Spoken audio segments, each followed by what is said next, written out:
When two characters achieve an S support, this happens.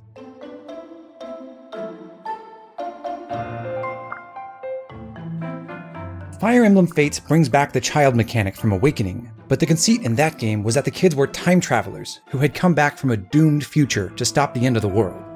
This time, the excuse for your ability to recruit the children of your soldiers is a lot worse.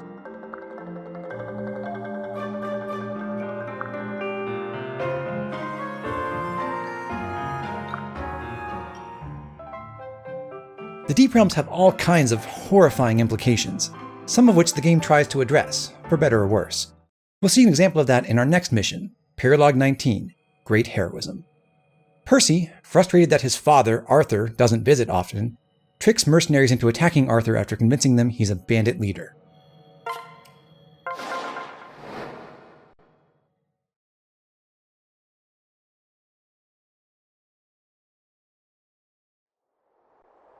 Here, Ace!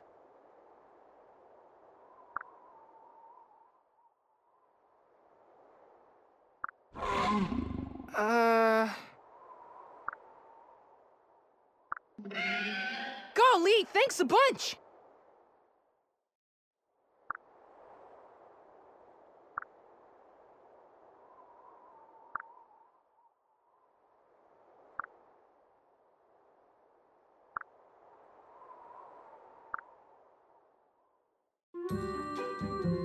Ugh.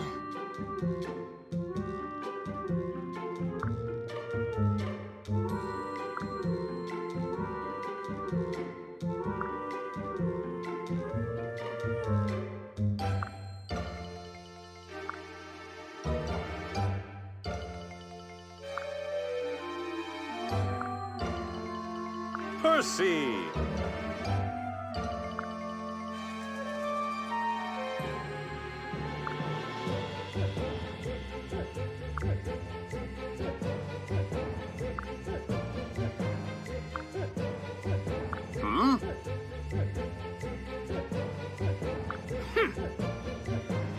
Huh?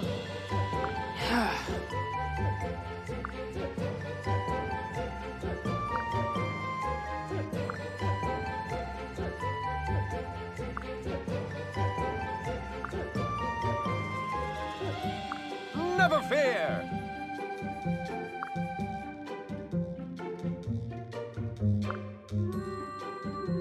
Ha! Ha ha!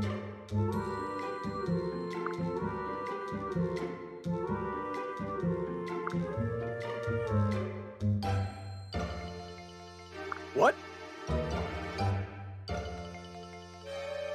Evil has met its match! Ugh!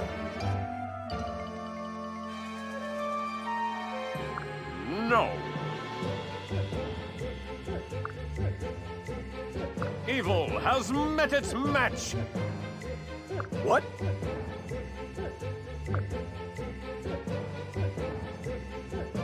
Oh, well...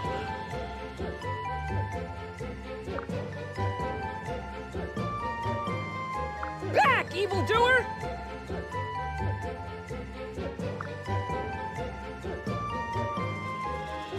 Ugh! Charge!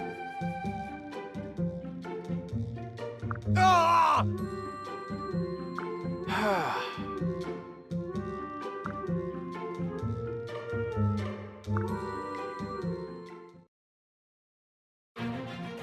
Under the constraints of this challenge, this is a very complex mission. In fact, it's the one I've worked on the most. What I'm about to do is an evolution of a strategy I initially developed 4 years ago when I attempted the Train Everyone challenge for the very first time. The difficulty in this map lies mainly in the sheer number of enemies you have to deal with at any one time. There are 46 of them, divided into 3 waves, one that triggers on turn 2, another on turn 5, and the third on turn 10. These enemies carry a lot of effective weaponry: beast killers, armor slayers, worm slayers, and hammers. Many of them also have lunge or seal defense or Luna. You have to be very careful. You can't just charge in with Silas or Benny or even Camilla. The Wyvern Riders have a substantial mobility advantage because of all the woods and mountains. The erratic movement of enemy flyers has been a serious problem before, and now there are 14 of them, That is our worst nightmare. It's why I've been working on this strategy for so long. Remember, success for us is not just winning a battle. We also have to achieve dozens of smaller objectives on every single map. Once upon a time, my success rate on this map was less than 2%. I was relying on 5 different enemy movements to go my way. After a lot of trial and error, I've cut that number down to just 1. There is one enemy who can do the wrong thing. If he cooperates, there's nothing that anyone else can do to stop us. Of course, when you're not doing a ridiculous challenge run, there are many ways to win. The easiest solution for this mission is to rely on a Nosferatu tank. Dark mages and sorcerers are not weak to anything here. They can counter all the ranged weaponry, and with high enough defense, they can absorb a ton of hits without ever having to stop and heal. Also, Nosferatu usually doesn't kill in just one round of combat. That's convenient because on this mission, you don't necessarily want to kill all the enemies. There's a unique mechanic with the 7 dragon veins on this map. When activated, all enemies within a 3-tile radius will flee the battlefield, and they'll give you 500 gold each. You lose out on the experience you could get from the kills, but 500 gold is a nice chunk of change, and you can stack up a lot of money if you use the dragon veins well. That means royal characters have a lot of utility, especially if they can fly.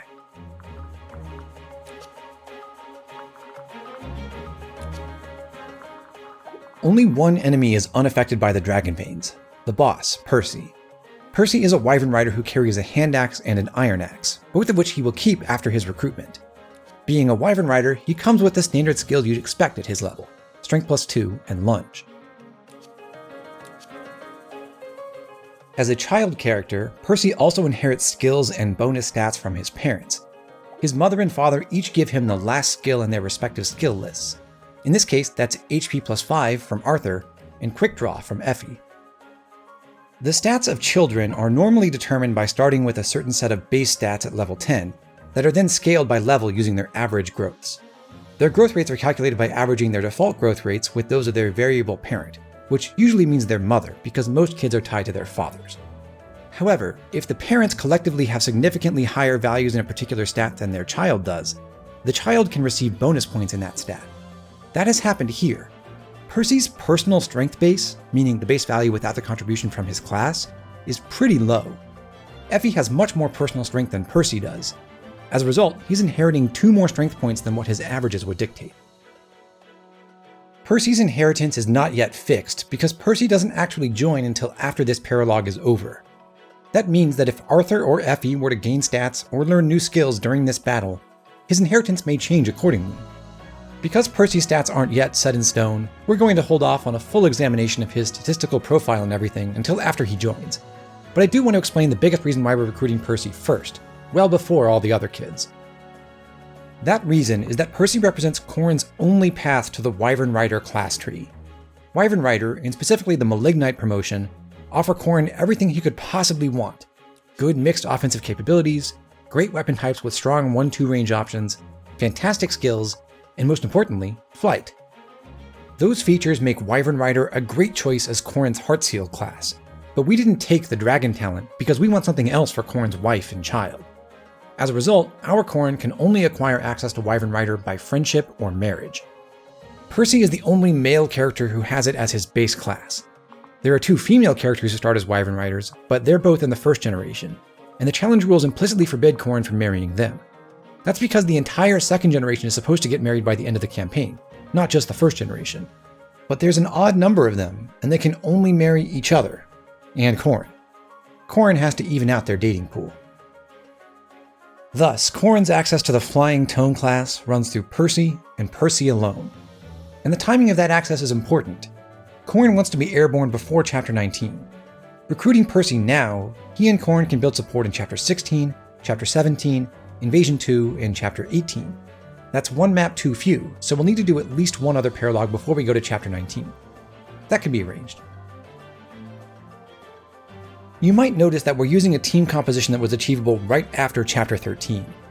That's how you can tell this strategy descended from one that was designed to be used earlier in the campaign. The advantage of doing this right after 13 is that you can buy new things like the Bolt Axe from the 2nd tier shops, and on this stage, those tools can help you raise a ton of money to buy even more things from those shops as soon as possible. By delaying this mission until after Chapter 15, we've allowed the enemies to scale up to a higher level. That means they'll provide more experience points. The extra experience helps to bridge the gap between Chapter 14 and Chapter 16 when Corrin went on his personal training arc.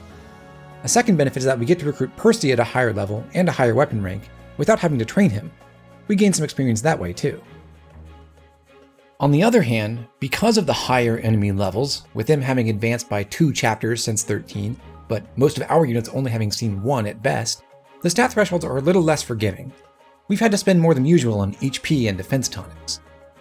Offensive benchmarks are a concern too, but in many cases, we're actually trying to keep the enemies alive. We're playing this map primarily for the money, but we can maximize our experience points by chipping down the enemies several times before we use the Dragon Veins on them. The best way to facilitate that is to remove some of our skills that deal extra damage, particularly on Kaze, Silas, and Perry. One last thing before we begin. Percy's convincing these people to fight us by saying Arthur is a bandit. If Percy insists on it, that's exactly what Arthur is going to be.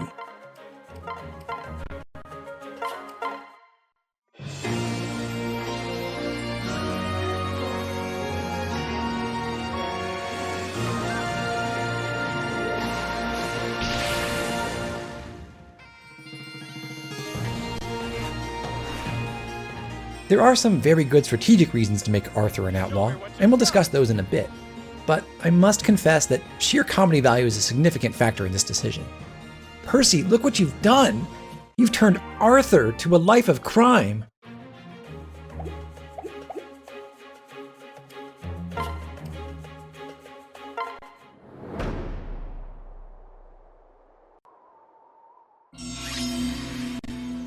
The very first wave of enemies is one that we largely want to destroy. Our immediate priority is to create some space to work in, not to farm money. That comes later, once we have things under control. Can I go first? Here in the east, we can set up against the 3 Lancers by sandwiching Elise between Corrin and Benny. Perry and Odin are safe, and Corrin is in range of only 1 Lancer. He has 25 attack, and that's less than Corrin's 26 displayed defense, so he will never attack Corrin. Benny only has 22, but he's standing in a woods tile that not only grants 1 point, but also activates natural cover. Elise applies Lily's poise for good measure. Because of that, the 3 Lancers can only target Elise. We bought the Bolt Axe, so Elise finally gets to use that magic stat she's been growing. She'll defeat all 3 enemies using Odin's dual strikes. And while she does that, she'll be aided by the effect of Fierce Mian. She also gets hit bonuses for adjacency with 3 separate people.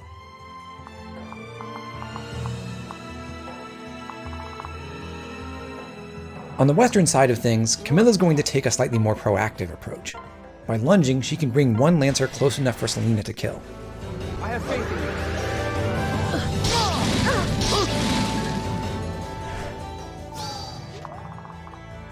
you. Let's go! Laszlo doesn't need much experience.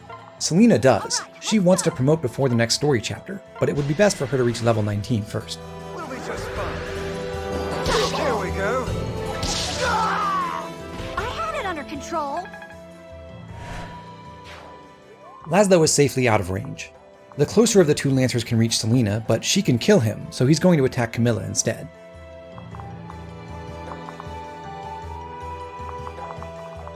Another group of enemies in Wave 1 is this trio of Cavaliers. We'll fight them using Kaze and Baruka, but we don't need to kill them right away. That said, if we don't kill them, lunge can be kind of dangerous, especially to Kaze. Fortunately, Cavaliers cannot cross mountain tiles like infantry can, not even by lunging. So while standing on this mountainside, Kaze can safely engage 2 of the 3 Cavaliers using his weakest weapon, the Flame Shuriken.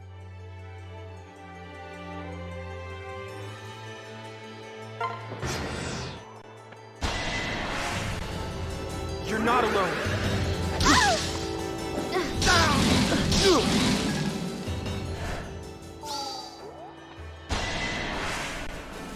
You are in good hands! That was your fault. You're on fire! Odin's dual strike is less accurate against this Javelin Lancer because he's outside the 2-tile radius of Benny's Fierce Mian. It's also less damaging because Odin's Malefic Aura has the same radius.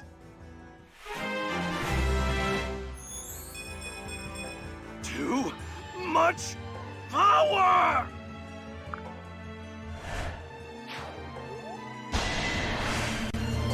Careful out there. Oh, I won't let you.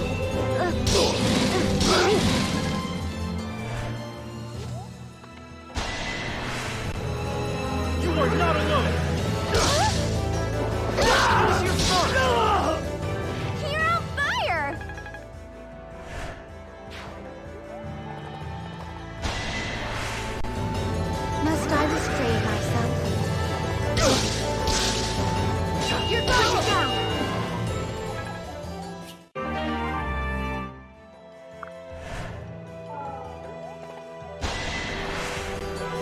Gotta eliminate it.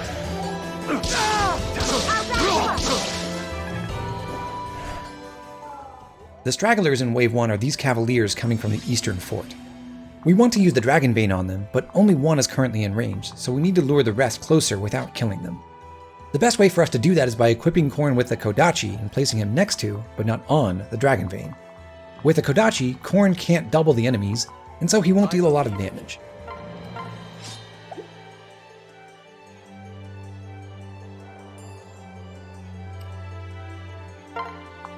We'll be okay, right? Elise takes a moment to use her vulnerary. Odin goes away. He has business near the next Dragon Bane, and he doesn't need to support Elise anymore. The Cavaliers won't even attack her. She kills them with her counterattacks, and Corrin does not.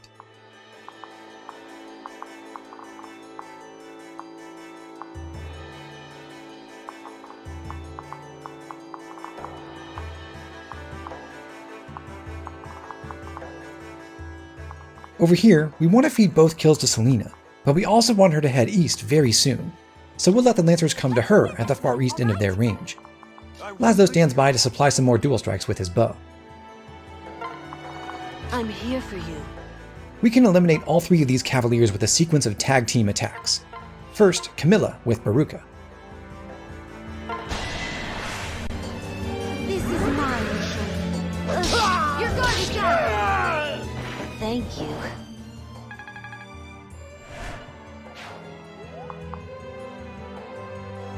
I am at your service. Second, Silas with Kaze.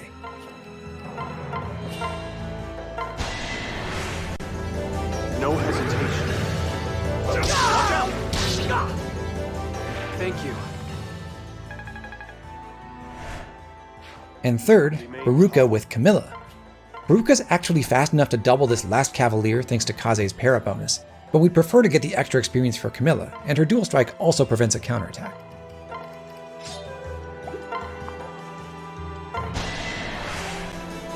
How wonderful. Oopsie. Don't interfere.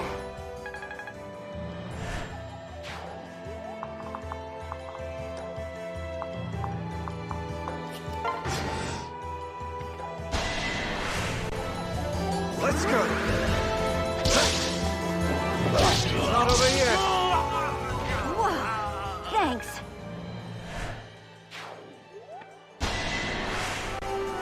We're not alone. Stay strong. I guess I owe you one. Corrin's positioning forces the first Cavalier to attack him from above, since the enemies will exploit terrain bonuses when they can, although Benny's aura counteracts the avoid bonus in this case. The second Cavalier has only one option, and after this, the third one will lunge onto the woods. Thus, all three Cavaliers will always end up in the same positions, and they'll never occupy the Dragon Bane tile. You have my support. Not on my watch.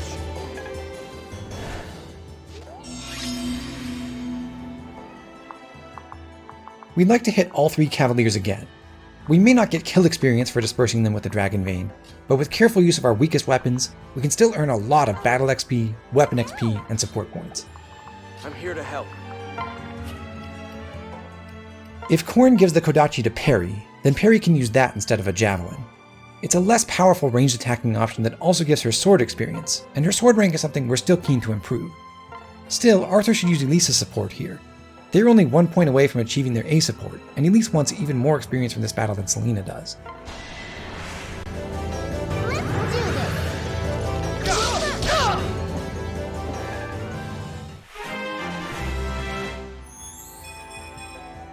Yay!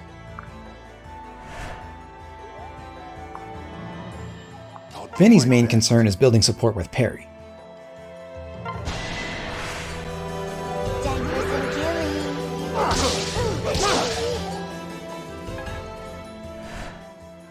For her part, Perry also needs to consider her support with Selena. Their opportunities to work together on this map will be very limited, so we have to take them when we can. Can I have the wish ball?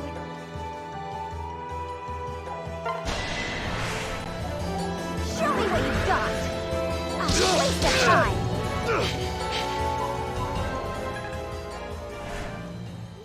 Now we can use the Dragon Vein. Don't forget about me.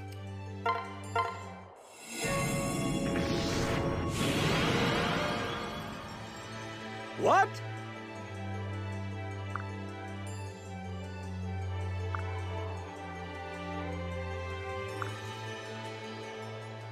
Honestly, it feels bad to be shaking down this band of mercenaries for money. They're good people who were only trying to help a child in need. The devs accounted for that. The capture command is disabled so that you can't throw any of these upstanding Nohrian citizens in prison.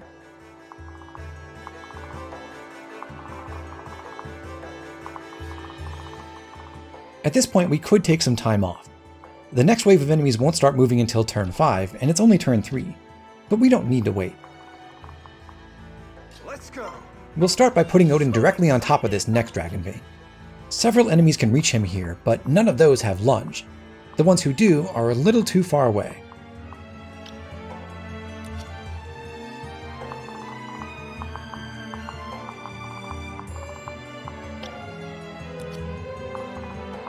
Such are the whims of fate!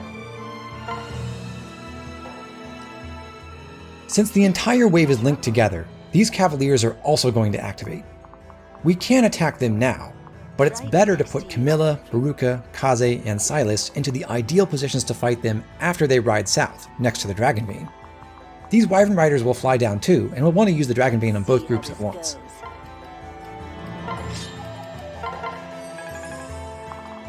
How shall we proceed?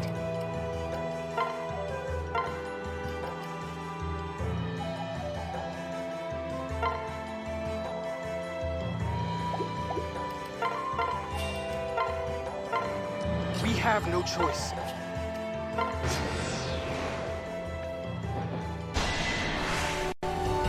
We'll be just fine. Won't allow it.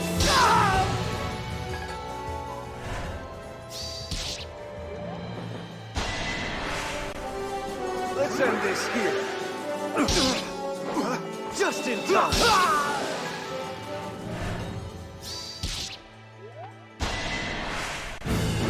Come on, smile for me. You all right?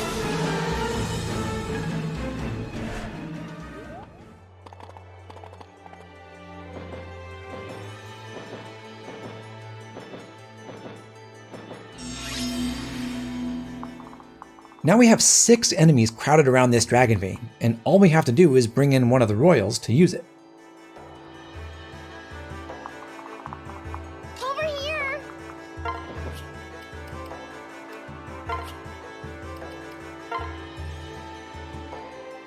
Corrin's in pretty good shape, but to be completely safe, he heals himself fully using some of the medicine from the convoy. I am fate's accomplice! After Elise triggers the Dragon Vein, she'll be attacked by 3 more Wyvern Riders. I'll handle this. Everyone else should stay away from them.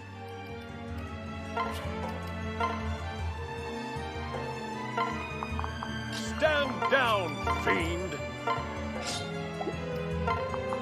I'll protect you. Perry hands the Kodachi to Laszlo, giving him a new ranged weapon to replace the bow that Arthur just took from him. In most cases, Perry's battle last turn would have left her badly wounded. The Blessed Lance would allow her to restore herself passively. Benny has far less movement than Perry does, so he's the one who needs to stay closest to the front. Don't you dare lose! Elise will trigger the Dragon Vein, but before she does so, she should equip her hand axe so that she can counter all 3 Wyvern Riders who are coming in from the northwest.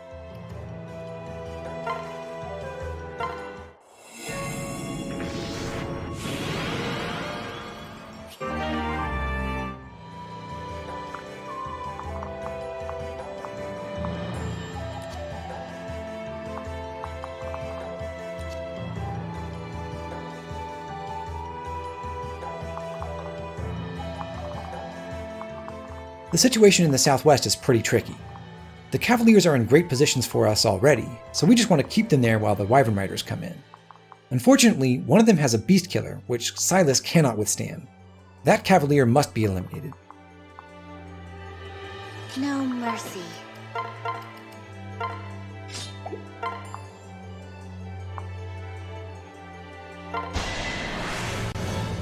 Right next to you. Hurry up and die!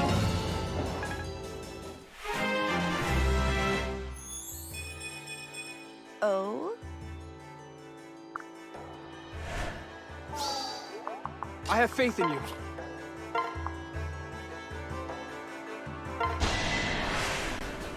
I'm with you. I'm here for you. I won't forget this.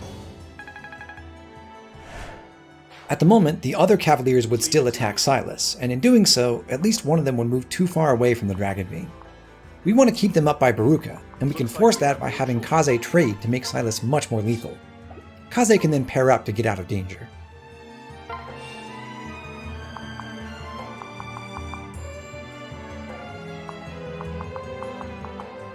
We're able to control the movements of the three Wyvern Riders because we can exploit the fact that the Cavaliers act first.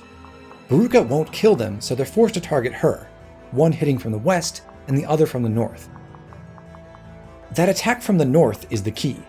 Unless they see a kill, the Wyvern Riders move in a set order. This guy first, this guy second, and this guy third. The first one will only be able to attack Camilla because a Cavalier will be blocking Baruka's north side. He'll try to maximize his damage by using the Cavalier's dual strike, which means he too must attack from the north. The next Wyvern Rider will then have to attack Camilla from the east. That would be bad if it weren't for the fact that he has lunge, and he's going to lunge himself into the Dragon Vein area.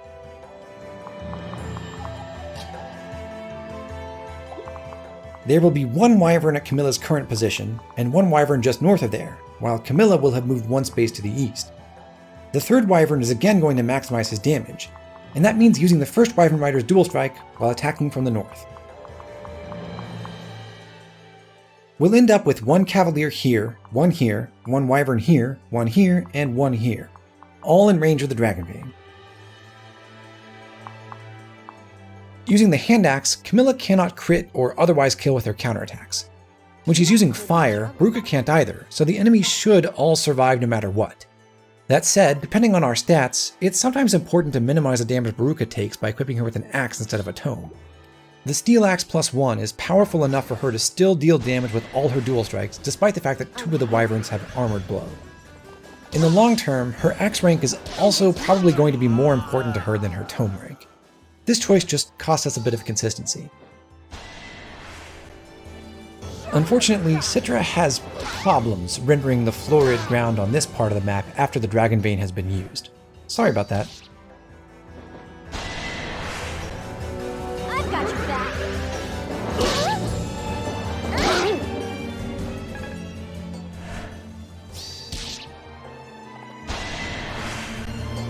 Let's see how this goes.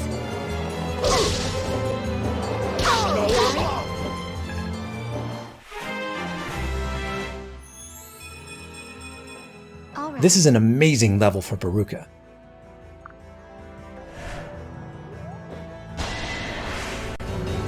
How shall we proceed?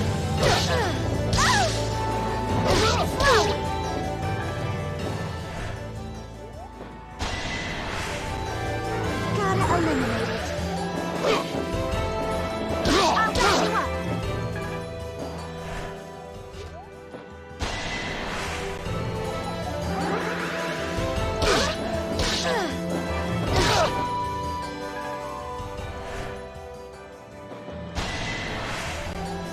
Let's win this one, all right?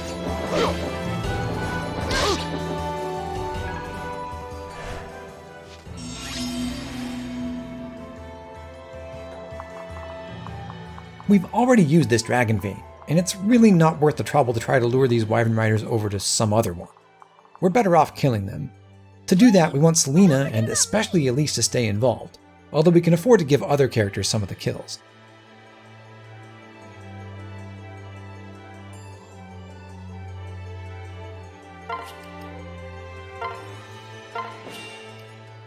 Corrin stands right here. He equips fire, and if necessary, he could heal himself again. The point of this move is that when Laszlo attacks using the Kodachi, I will protect Khorne you. will also be adjacent, and so he and Khorne will basically earn half a support point. If they do one more round of combat while adjacent, even if they're not directly supporting each other, they can walk away from this mission with one support point, their first tiny bit of progress toward an A support that Khorne must achieve by the end of the campaign.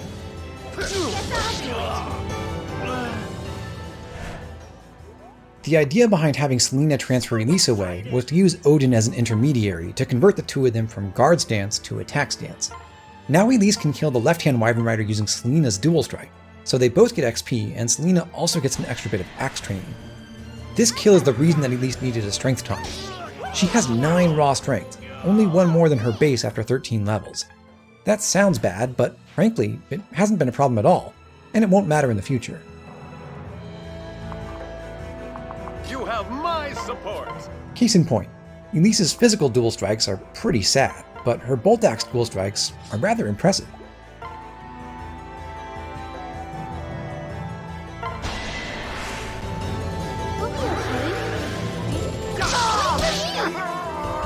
Thank you, sidekick.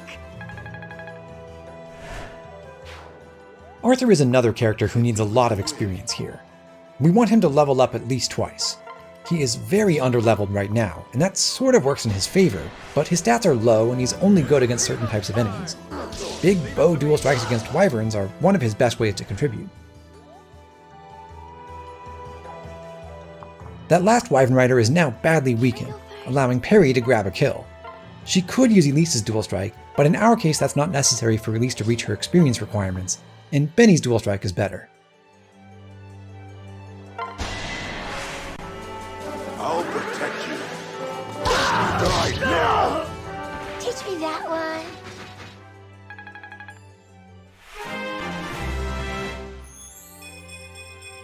Yay, violence!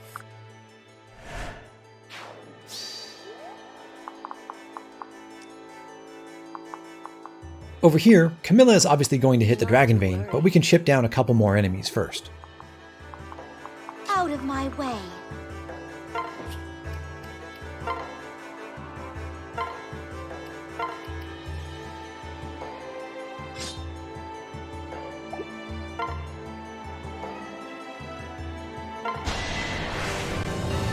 Let's see how this goes. Oopsie. On my honor as a knight.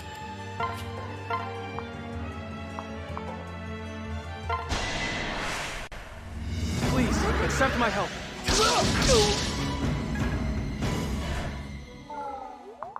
More pests.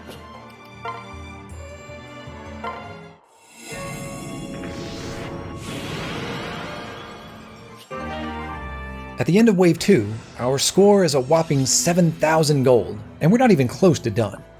The third wave will not activate on its own until turn 10, so we have some time to prepare. It's the biggest wave, it's the most complicated wave, and unfortunately it's the only one that is not completely consistent.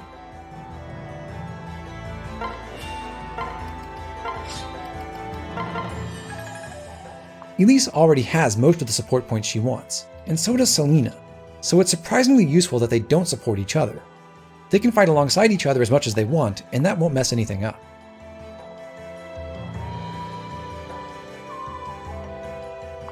Laszlo is basically done with combat now, so Perry takes back the Kodachi. She can hitch a ride with Laszlo to head west. I won't leave you.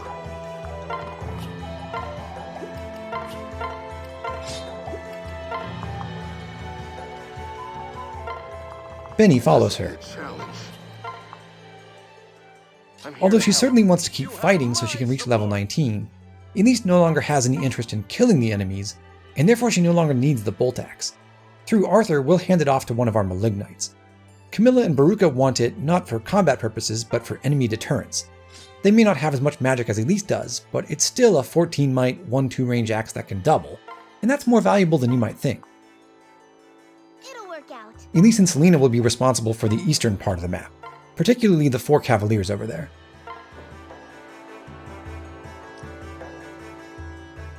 Baruka flies northeast, getting in position to carry Benny after Perry transfers him to her. Camilla crosses over to the center of the stage, and Silas and Kaze head north, with Kaze stopping at the fort to heal.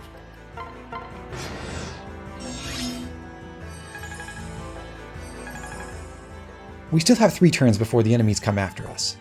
We'll take just 1 to finish setting up, and then we'll get started. Such are the whims of fate! Are you scared?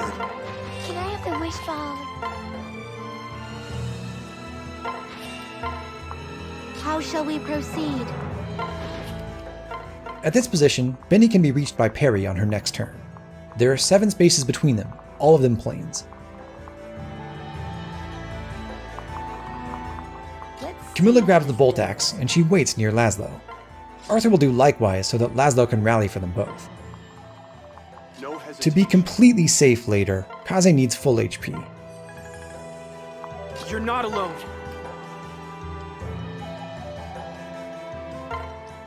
Elise can use some healing too. She's not going to use her bronze axe again, so it's best to swap with Selena, giving Selena the weaker one. That way Selena can attack more enemies without killing them.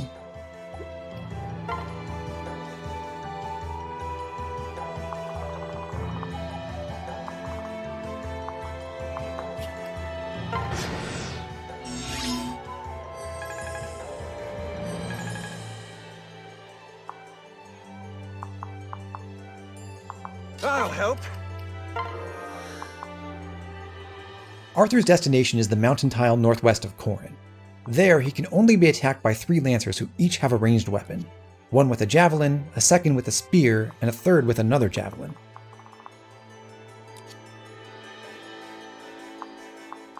This one has lunge, so it's crucial for Arthur to kill with his counterattacks. He can't do that alone because he's just not strong enough, not even with a forged bronze bow, which would only give him 24 attack against their 15 defense. More But all we have to do is give him the right support. Part of that comes from Camilla, who will be adjacent not only to Arthur, but also to Baruka. Out of my way.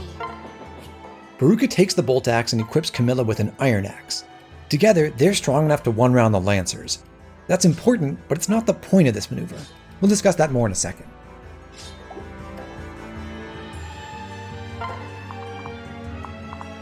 In the name of justice! I'm with you.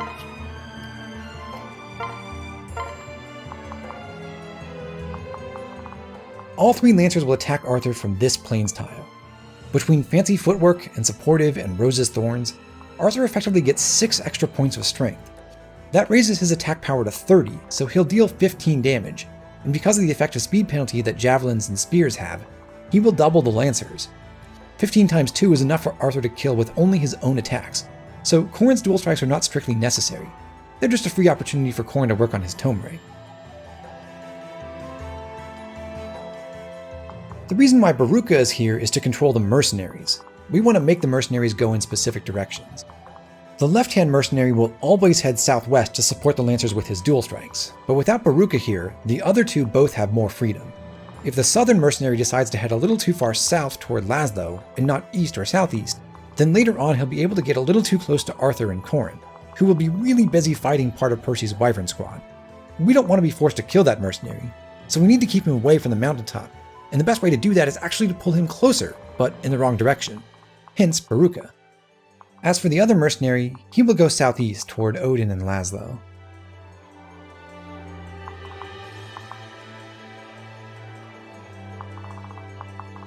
Ready to go. Have no In the fear. northwest, Benny and Perry serve to pull the Cavaliers southwest toward the Dragonbait, rather than going southeast toward Arthur.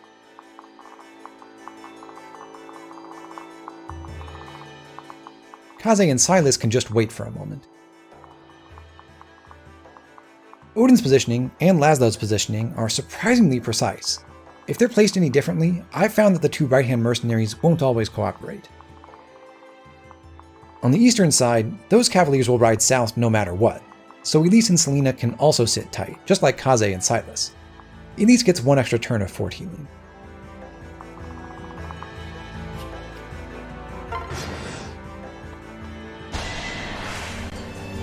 I'm here to help. Let me try. Justice prevails! That's not the kind of growth you hope for.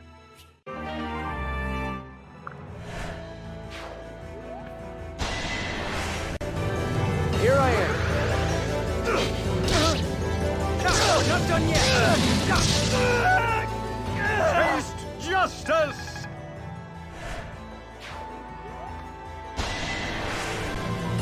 I'm here to help. Need a hand?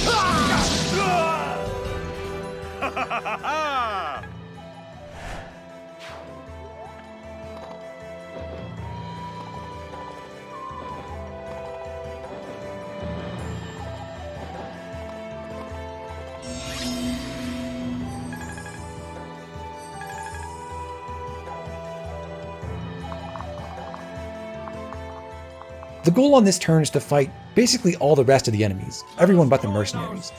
First, the Wyvern Riders. Arthur no longer has enough HP to survive them, but Corin does, and Arthur can dual strike for him. This takes care of the 2 Wyverns west of Percy.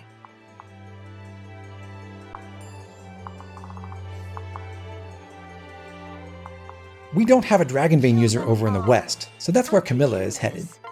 At this position east of Silas, she also pulls the closest of the 3 mercenaries, the one who supported the Lancers. Everything will be fine. Silas must equip his javelin to counter the enemy javelins. There's another beast killer in this group, but because there's woodland stretching all the way across this little valley, that cavalier can't reach Silas, nor can anyone lunge him closer. Benny and Baruka can block the shortest path through the woods, ensuring that the enemies won't be able to go around to the far side of Silas either.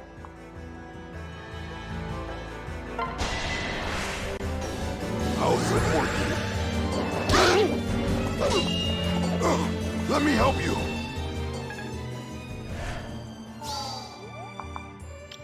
Now Kaze will be safe standing right below Silas, even after Perry moves away.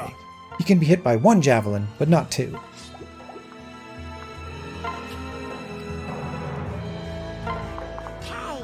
Perry no longer needs the Blessed Lance, so she equips the Bronze Sword instead.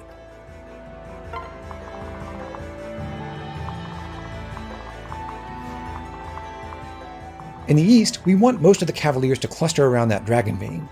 We can do something similar to what Kaze did on turn 1, exploiting the fact that Cavaliers can't lunge onto mountain tiles. I'll do my best. Selena is unable to counterattack against javelins, but only one of the Cavaliers can even reach her, and he's going to get body blocked by the others.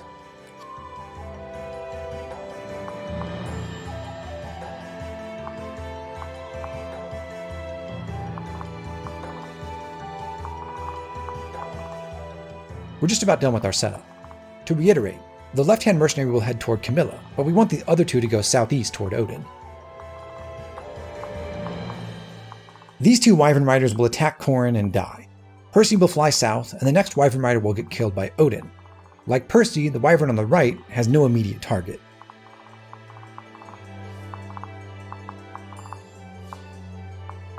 There are 2 candidates who can potentially dual strike for the second Wyvern Rider as he attacks Corin. The central mercenary can do that by standing 3 spaces to the north of Corin, or Percy can help by flying southward. Again, we don't want that mercenary to climb the mountain, so we want the Tomahawk Wyvern Rider to use Percy's support instead. What determines the AI's choice for support partner is the expected damage value of their dual strike. This is why I had to play ahead through chapters 14 and 15 before recording chapter 14 for real, just to find out whether Corin needed the Draco Shield. I had to be sure that we could make this mercenary go farther east.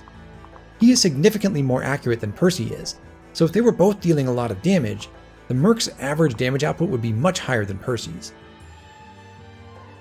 Thanks largely to Effie, Percy does deal more damage than the mercenary.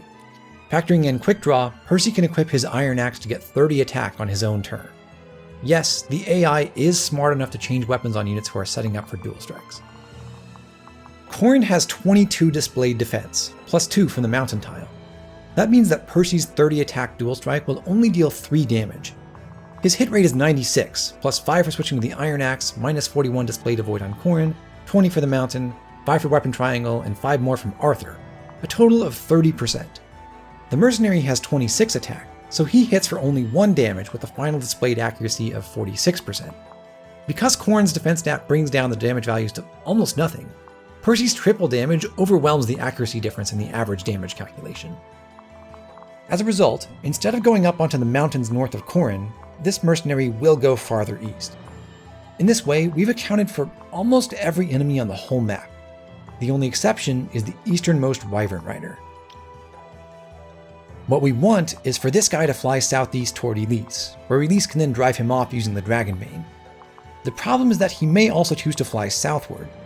On his next turn, he could then attack Arthur or Corrin, who could be facing death from his attack and wouldn't be able to get away from him. As far as I can tell, this choice is a pure 50-50, and I don't know any way to fix that.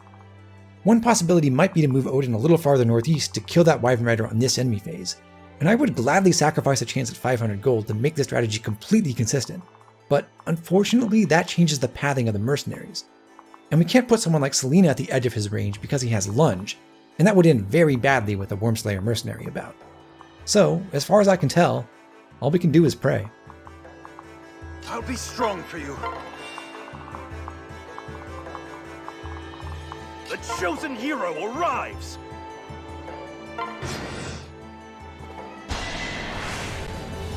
Let's go. If I may.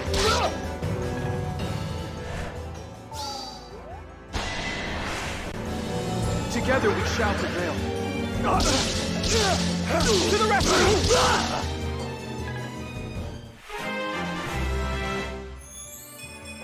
Yes. It's funny, but those strength seals end up working in our favor. Evil shall not prevail! This one's on me. I can always count on you.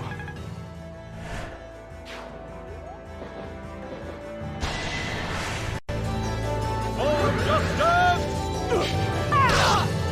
Leave it to me. All right.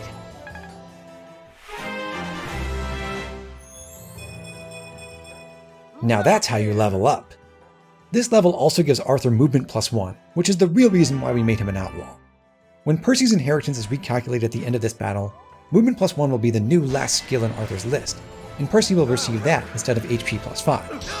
HP +5 is a great skill in its own right, but a flying unit who can have a 9 movement unassisted is an amazing resource for all kinds of maneuvers. The price we paid for that is 2 of our 3 friendship seals, 1 each for Effie and Arthur. Friendship classes are one of the main ways to give children unique skills that they can't learn on their own. That's what we've done, and I do think it's worth the price to make Percy the best he can be. But it is perfectly fine for Effie and Arthur to simply pass down defense +2 and HP +5 from their native classes. It's much cheaper that way. Let's win this one, all right? Waste of time.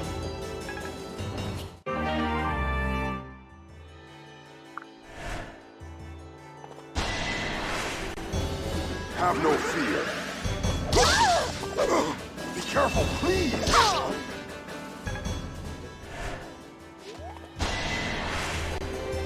I'll protect you. Let me help you.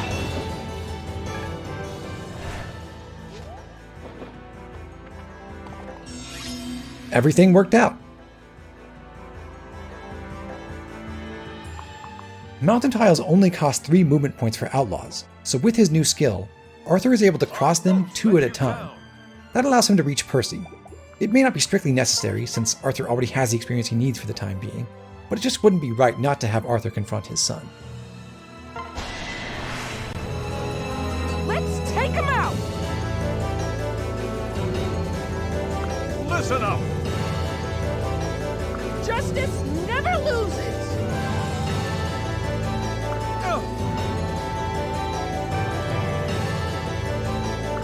Ready for this? I can help too. But heroes always prevail.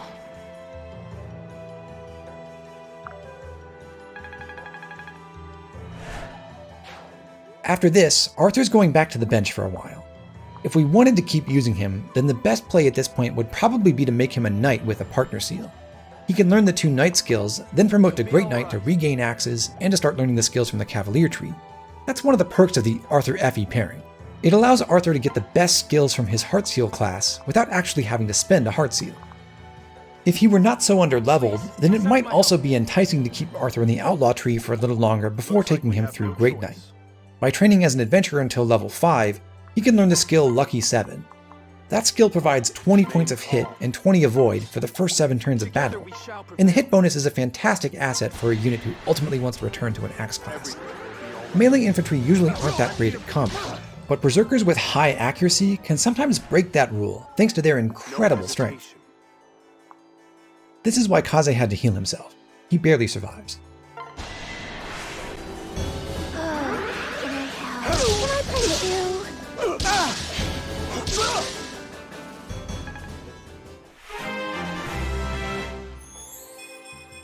It looks pretty bad for Kaze to only have 9 defense at level 17, but that's exactly what you'd expect.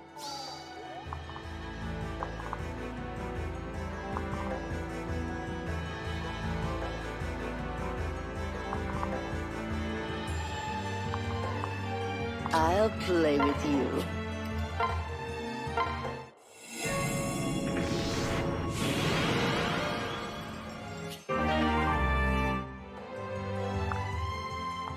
The temporary partnership between Benny and Baruka is over. It's time for him to go back to Perry.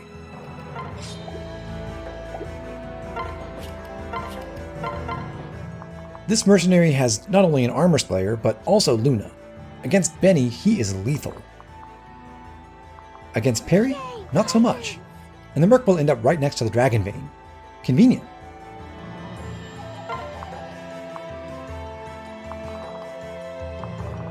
Over here!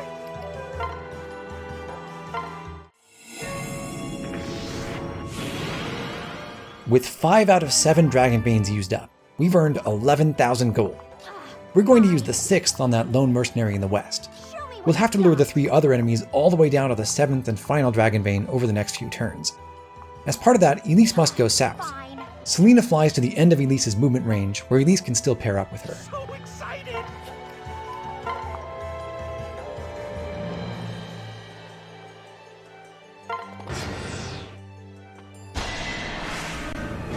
I can help. Here I come!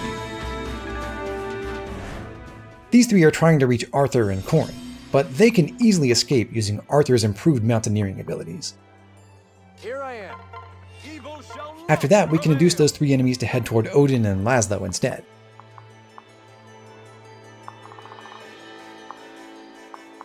If we play our cards right, this mercenary is good for 2 more rounds of combat. We can move Perry down, and then we can have her dual strike twice to keep improving her sword rank. Kill them all. The Merc might activate Luna, but if he does, he still won't kill.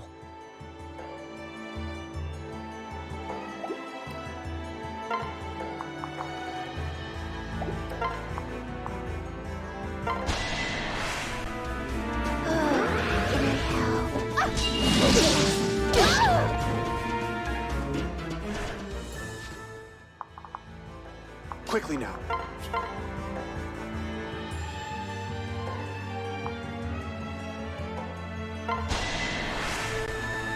Let's get started.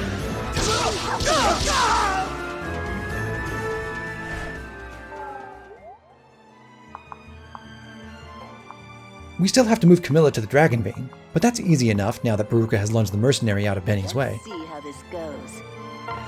You're not alone.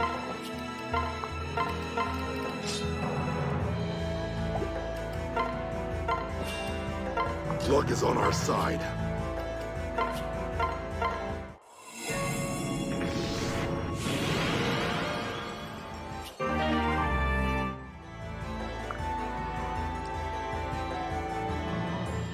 Going west, Odin and Laszlo will continue to attract the Cavalier. Elise and Selena can pull the mercenaries to the south. I'll do my best. Come on!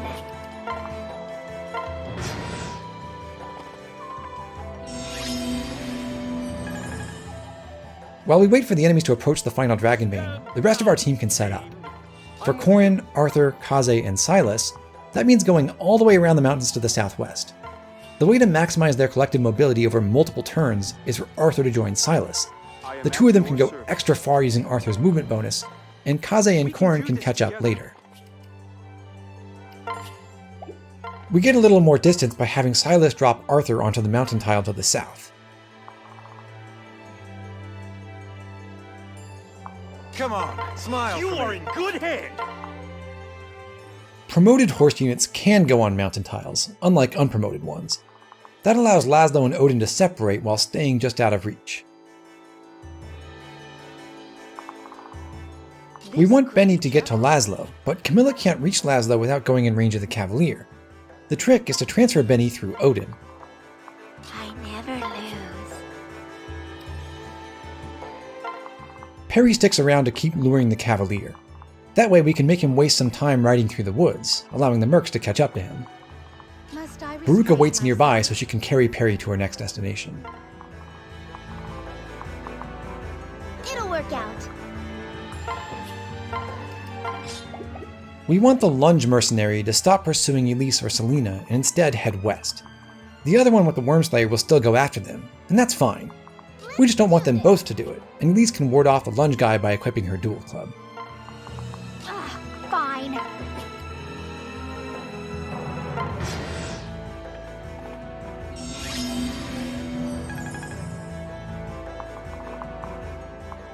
The Cavalier needs to go south now. We can make him do that by putting Benny just southwest of the Dragonbane. Not quite inside the Cavalier's range, but close enough for him to dual strike for the mercenary.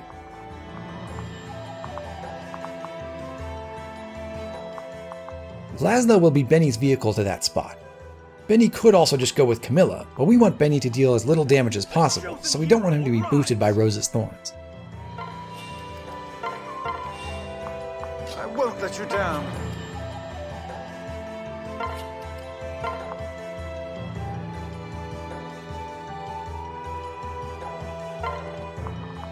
Perry will support Benny one last time. She equips her bronze sword to prepare for that. Let's see what you've got.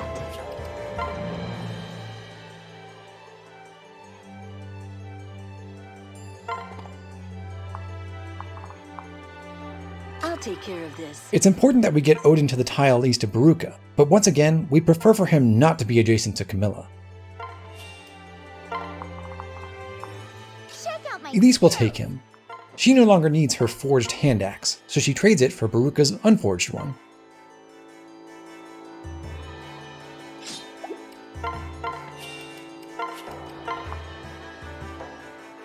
Now Odin is in a favorable position to assist against the enemies on our final turn. The Cavalier will end up near Benny, and the closest mercenary will lunge him, so Odin will be 3 spaces away from them both. Selena takes the position just southeast of Odin, which will also work out pretty nicely.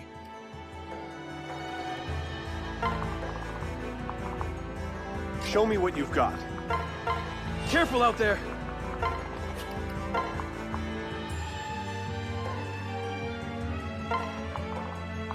I'll protect you.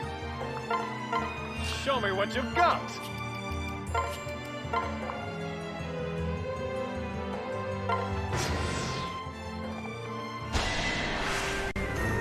diapers and Gilly.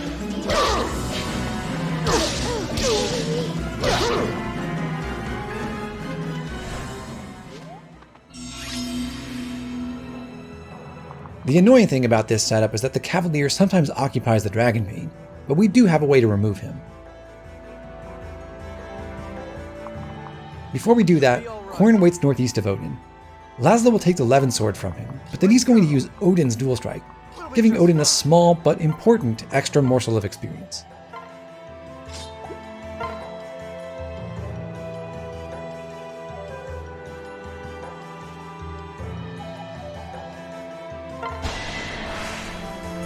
We stand together! Ha! I am needed! Now Laszlo has twice attacked an enemy while Korn was adjacent. The only other people Korn has earned any support points with are Elise and Arthur, and Laszlo has only worked with Selena and Odin, so that second attack is enough to secure mutual third place. Quickly now.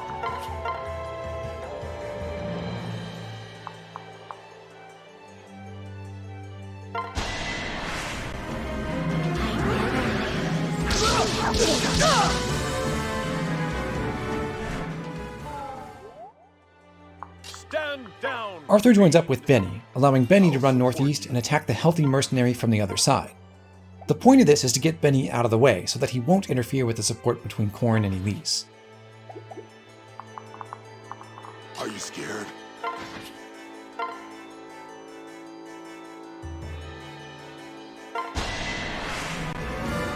Show me what you've got! That attack gets Benny to level 17, and he grows about like you'd expect.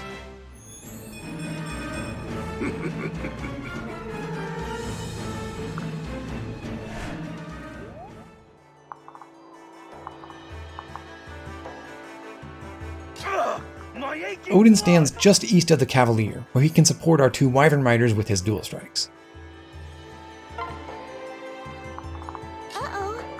What now? Elise lunges the Cavalier off of the Dragon Vein.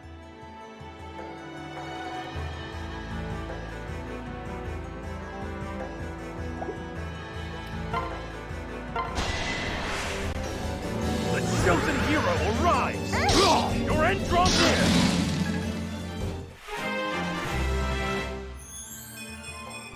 Yay! Of course, the problem with lunging is that it doesn't actually clear the target tile. Now Elise is blocking it instead. But it's easy enough to remove her. We'll just have to use shelter. Me. By having Elise lunge when appropriate, we can ensure that the Cavalier always gets to this position, where Perry can then attack him using Selena's dual strike before Selena ever moves. I've got your back.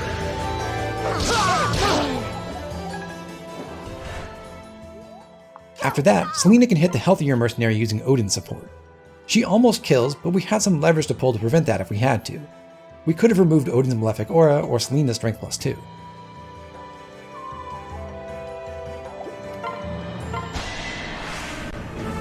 I am Fate's accomplice! Go ahead, stay back!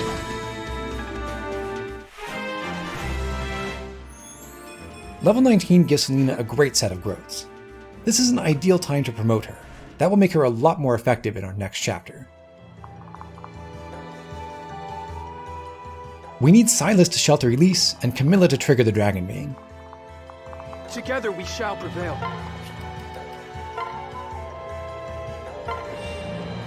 I'll play with Veruca is still available, so we should check whether she can make any attacks without killing and without getting herself killed.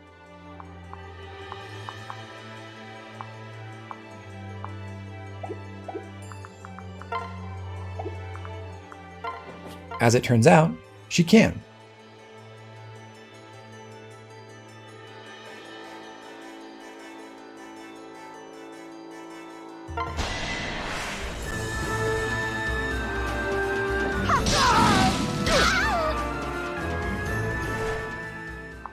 I'll take care of Finally, Camilla can activate the 7th Dragon Vein. This brings our total to 13,000 gold, having driven off 26 out of 46 enemies. That's a fantastic haul. That money will finance most of our purchases through Chapter 20, and we have a lot to pay for. All of the Master Seals, all of the Heart Seals, all of the Partner Seals, many tonics, and a few more weapons. Our other reward is Percy himself, after he and Arthur clear the air.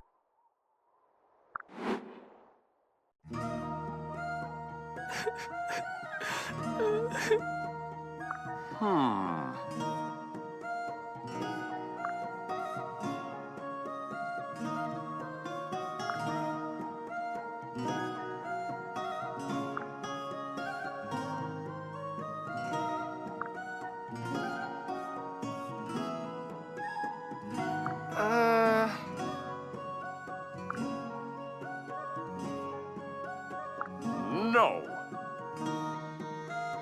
Pop? It's true!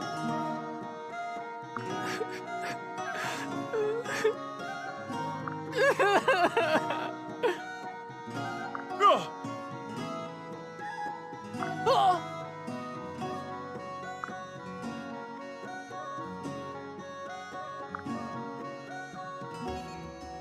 Ha ha!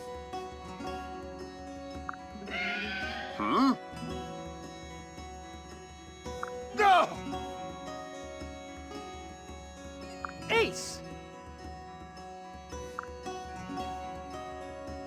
Yo! Ace!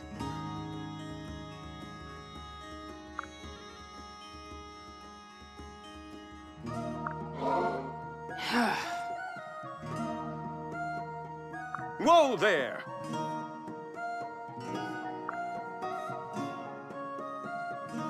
Golly, thanks a bunch! Percy!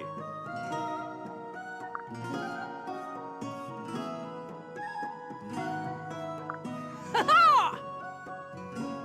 Phew.